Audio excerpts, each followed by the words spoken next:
J'ai fermé la Bible. J'ai dit, Dieu va me répondre par l'islam. Le soir est arrivé, j'ai dormi, rien ne s'est passé. Le lendemain, je me suis réveillé, j'ai oublié moi mes histoires de Bible. J'ai dit, j'ai mis Dieu au défi. Maintenant, c'est Dieu qui va me répondre. Je suis sorti dehors, je n'ai pas bu, je n'ai pas fumé. J'étais bien net. Je suis rentré chez moi, dans mon salon. Il n'y avait rien d'intéressant à la télé, j'ai mis un peu de musique. Et je me suis assoupi sur mon canapé. Et alors que j'ai dormi sur mon canapé, quand je me suis réveillé, j'étais totalement paralysé. Juste ma tête qui bougeait. J'ai dit, ça y est, j'ai fait tellement de bêtises, Dieu m'a puni. J'ai 21 ans. Maintenant, khlas de Barasek, c'est fini. Maintenant, je suis paralysé. C'est terminé pour moi. Et alors que j'étais comme ça, dans cette position paralysée, en train de me poser plein de questions, je vois la télé de Dieu. Je vois une vision ouverte qui se pose devant moi. Et dans cette vision, je me vois moi avec mon meilleur ami en train de lui prêcher l'évangile. Et quand je vois ça, je dis ça c'est pas moi. Je refuse ça. Premièrement, je ne suis pas chrétien, je suis musulman. Deuxièmement, je ne suis pas un prédicateur. Je suis un jeune des cités. Je refuse. Je fermais mes yeux comme ça. Je dis, je refuse cette vision. Et quand je bataillais avec cette vision, vous savez, la vision de Dieu est extraordinaire. Tu ouvres les yeux, tu la vois. Tu fermes les yeux, tu la vois. Je mettais ma tête dans le canapé, je la voyais. C'est en 3 dimensions. C'était extraordinaire, pire que les télévisions d'aujourd'hui. C'est pour ça que souvent quand je donne le témoignage, je dis que c'était la télé de Dieu qui m'est apparue. Et alors que je bataillais contre cette vision, à un moment donné, j'ai entendu la voix de Dieu de manière audible qui m'a dit, sans Jésus, tu ne peux pas être sauvé. Et là finalement quelque chose s'est passé, un déclic s'est passé dans ma tête. La vision a disparu. J'ai pu me lever. Une paix est descendue sur moi que je n'avais jamais ressentie de ma vie. J'ai regardé sur ma montre, je croyais qu'il s'est passé 5 minutes. Je regardais sur ma montre, 4 heures se sont écoulées. Je pose ma main sur ma tête. Je fais, ouais, tu lis la Bible, il se passe des choses de fou.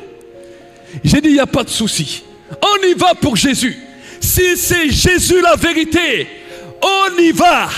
Et j'ai commencé à aimer cela. J'ai continué à lire ma Bible. Ça commençait à devenir intéressant. Quelques jours après, 2 amis à moi viennent, un Marocain, un Sénégalais, qui ne connaissait rien à l'évangile. C'était des jeunes avec qui on faisait les 400 coups ensemble. Et là, ils étaient dans mon salon et on parle ensemble. Et mon ami sénégalais, Abdoulaye, reçoit un coup de fil, il va dans la chambre à côté.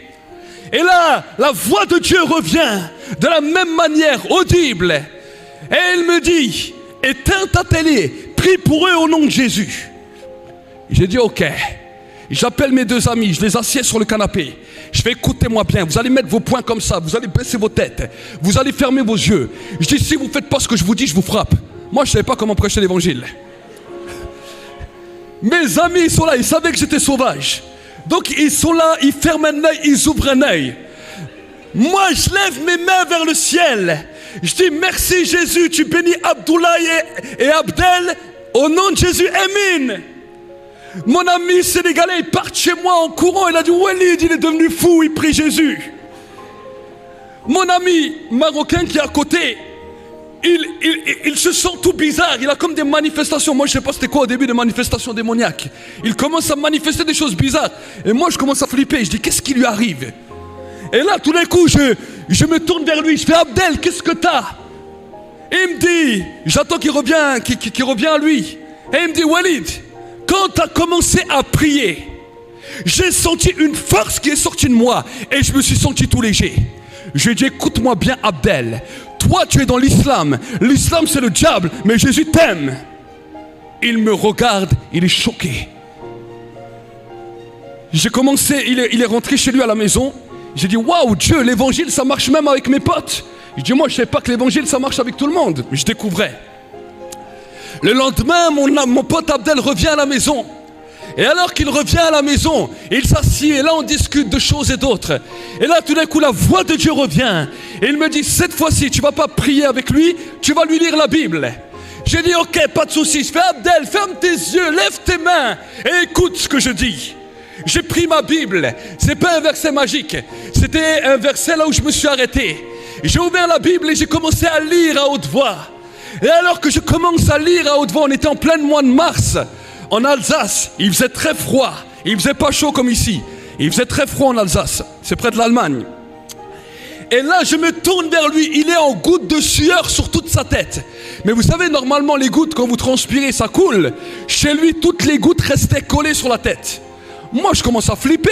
J'ai jamais vu dans la Bible une histoire où il y a des gouttes qui restent collées sur la tête. Et je regarde Abdel, je fais Abdel, qu'est-ce que t'as? Il me dit, Walid, j'ai chaud. Au bout d'un moment, il n'a pas supporté, il a soulevé son t-shirt. Il était mouillé de la tête aux pieds, le feu de l'Esprit Saint l'avait touché. Il est rentré chez lui, il a dormi 24 heures. Et après 24 heures, il est revenu chez moi. Il m'a dit, je sais qu'il y a un vrai Dieu qui s'appelle Jésus. À partir de ce moment-là, j'ai commencé à aller dans les rues, j'ai commencé à aller dans tous les endroits et j'ai commencé à partager la foi, ma foi en celui qui règne. J'ai commencé à voir ce Dieu accomplir des signes, accomplir des prodiges, accomplir des miracles. Il a continué à accompagner cette parole jusqu'à aujourd'hui. Ça fait plus de 22 ans que je sers ce Dieu-là, 22 ans que je l'ai découvert, 22 ans que je marche avec lui. Et j'aimerais vous dire, j'ai vu des guérisons de toutes sortes, j'ai vu des délivrances de toutes sortes. J'ai pu voir dans mon ministère 2 résurrections de morts, 2 personnes décédées revenir à la vie. Les signes, les prodiges que Jésus a donnés à son Église sont encore d'actualité aujourd'hui. C'est à nous d'en prendre possession afin de conquérir toutes les nations du monde. Mes amis, vous qui écoutez, peut-être vous êtes là musulmans, vous écoutez, peut-être vous vous mettez en colère contre moi. Vous allez voir là où vous êtes, je paralyse maintenant au nom de Jésus l'autorité de cette colère. Et maintenant là où vous êtes saisis d'un amour et d'une douceur de Dieu qui commence à vous toucher. Vous regardez ce témoignage, vous ne pourrez pas couper avant d'avoir fini, parce qu'il faut que la vérité vous affranchisse afin de réellement devenir libre. Mes amis, l'islam est un esclavage. Beaucoup de musulmans me disent, nous sommes soumis à Dieu. C'est pas de la soumission, c'est un esclavage, parce que le monde entier est sous la condamnation de l'esclavage. Parce que la Bible me dit que le cœur de l'homme est pécheur et tortueux par-dessus tout. Tous sont pécheurs et sont privés de la gloire de Dieu. Aucune religion ne peut nous sauver. Mohammed ne peut sauver personne. Le seul qui a donné sa vie pour affranchir les hommes, les faire sortir de l'esclavage, c'est le nom de Jésus. La Bible nous dit la chose suivante: celui que le Christ a franchi est réellement libre. Nous ne disons pas que nous sommes sous la soumission ou sous un esclavage à Dieu, mais nous sommes devenus enfants de Dieu, héritiers et co-héritiers avec Christ. C'est ça qui amène un bouleversement au-delà de nos mentalités, au-delà de nos raisonnements. Beaucoup de musulmans, quand vous leur dites, si on vous demande où vous allez aujourd'hui, ils vont dire Allahu Alam, Dieu seul sait. Mais j'aimerais vous dire une chose: quand le Saint-Esprit vient sur ta vie, non seulement il te rend le témoignage de Dieu, mais tu peux découvrir Dieu comme un père et tu peux lui dire papa.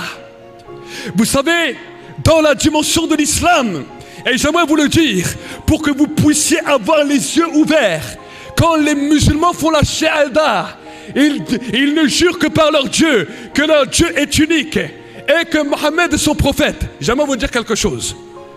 Dans la compréhension, il y a quelque chose que vous devez savoir. La Mecque, c'est pas d'aujourd'hui qu'elle est là. C'est pas les musulmans qui sont venus et qui ont créé la Mecque. Elle était là avant.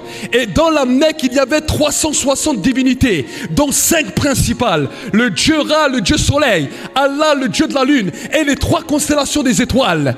Et comme Mohammed est venu, il a enlevé toutes les divinités. Il en a laissé une, Allah, le Dieu de la Lune. Et il a voulu faire croire au monde que c'était le Dieu de l'univers. Mais dans sa confession de foi, il a dit qu'il est unique, qu'il n'a point engendré La lune n'a jamais engendré les hommes. Celui qui a engendré les hommes, c'est le Dieu du ciel, qui a fait le ciel et la terre. Et alors que nous sommes là, dans cette réalité, vous qui êtes là, qui êtes en train de m'écouter, le Saint-Esprit est en train de secouer vos vies, parce que je parle à votre esprit. Et là, à ce moment-là, vous pouvez faire la paix avec Dieu. Je vais vous amener dans une prière qui va révolutionner votre vie, qui va changer votre mentalité et qui va vous apporter la vie là où vous êtes. Vous allez fermer vos yeux et vous allez faire cette prière avec moi. Vous allez dire: Père de gloire, aujourd'hui, je viens devant toi tel que je suis. Je crois dans mon cœur et je confesse de ma bouche que Jésus est mort et qu'il est ressuscité, qu'il a payé pour mes péchés. Je demande pardon à Dieu pour mes fautes et je reçois aujourd'hui la vie éternelle. Dans le nom de Jésus-Christ. Amen. Si vous avez fait cette prière, contactez les chaînes là où vous êtes. Et j'aimerais vous dire que la grâce de Dieu va vous accompagner encore plus loin. Avant de pouvoir terminer, je vais faire encore juste une prière pour les malades. Et je vais déclarer, que ce soit ici dans ce lieu en direct, que là où tu es, pose juste ta main là où tu souffres. Plusieurs vont commencer à recevoir la délivrance. Plusieurs vont commencer à être guéris. L'attouchement de Dieu n'a pas de limite. Je ne parle pas juste seulement d'un Dieu que j'ai rencontré. Je démontre le Dieu que j'ai rencontré par les signes, par les prodiges et les miracles. Merci Saint-Esprit pour ta présence. Que là où les malades sont maintenant, là où leurs oreilles m'entendent, que maintenant la vie du Christ commence à se manifester. Je paralyse, je détruis toutes les œuvres de l'occultisme, toutes les œuvres de la sorcellerie, toutes les œuvres de l'infirmité et de la maladie. Je les brise maintenant dans le nom de Jésus. Et je libère maintenant la puissance de la guérison, la puissance de la vie, la puissance du miracle qui commence à descendre sur la vie des hommes et des femmes. Nous vous bénissons maintenant dans le nom de Jésus et nous proclamons la victoire. Amen. Amen.